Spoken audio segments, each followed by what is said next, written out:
Hello and welcome to another update video about Solana. Let's take a look here at the overall chart and the development basically from the 5th of August low.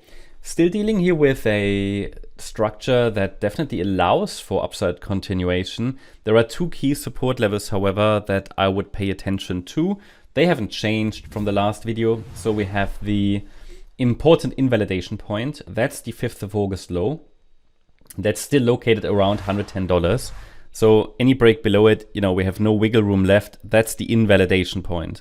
Then we have the 78.6 retracement of the rally to the upside, because we have a possible 5-wave rally, right?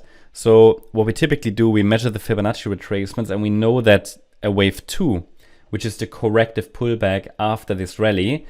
So there are always trending moves in markets. This seems to be, could be at least, a trending move. Is a bit too early to say, but these are always getting corrected. There are trending and counter trend moves, and the counter trend move might be unfolding right now. It's the wave 2. It looks weaker. And as long as we're holding above $119.67, let's call it $119, I see this as counter trend move, as pullback in an uptrend that could potentially have started. Please be aware that any trend reversals are always very fragile, right? So before the real element of the trend happens, this here is very fragile. It could easily still break and make another low. But the key pivot, based on this chart analysis that distinguishes between a third wave rally and further downside in a still unfolding larger wave 4 correction, that key pivot is at $119. And then we've got the invalidation point, which is there are rarely things that are certain in markets, but it is certain that we get an invalidation below that level.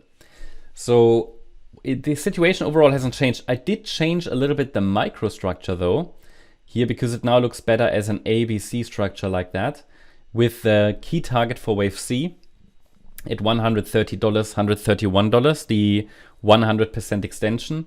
The way to measure that is to take the length of the A wave and then we project it out for the C wave. They tend to have a similar length, so it is not an absolute level where the price has to reverse, but it's typically a level that should be reached and where the price would normally react to.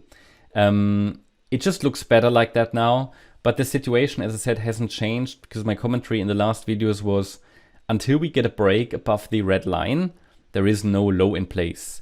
So we see choppy downside movement. It's slowing down as it seems. Yeah, I mean, if we go to the 4-hour chart, let me go to I just wanted to add the MACD as well. Just interested to see if on the different time frames we can see a slowdown of the downside momentum.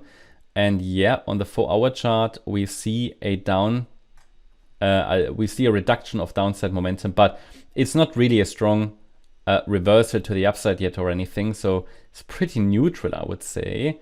On the 1-hour chart, yeah, we're still in the bearish range on the RSI. So as I said, there is no downside completion signal, so no upside reversal signal yet. It's just moving sideways, and that's typically, yeah, not only boring, but it just means we have to just be a bit patient until we see that action. It is quite boring. You can see it on the chart, right? You don't need me to tell you that.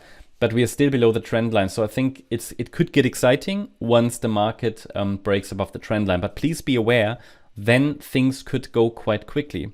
So it's always a question of whether someone wants to buy in the support area where, well, you get a better price, but obviously the downtrend is still unfolding, so the correction is set to continue.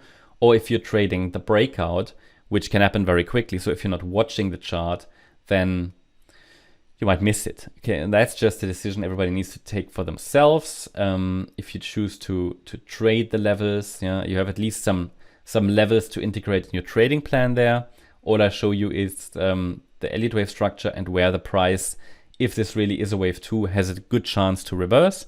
Doesn't mean it will reverse. It just means there's a good chance. There's a higher chance, yeah, based on Elliott wave principles and guidelines. That's all we do.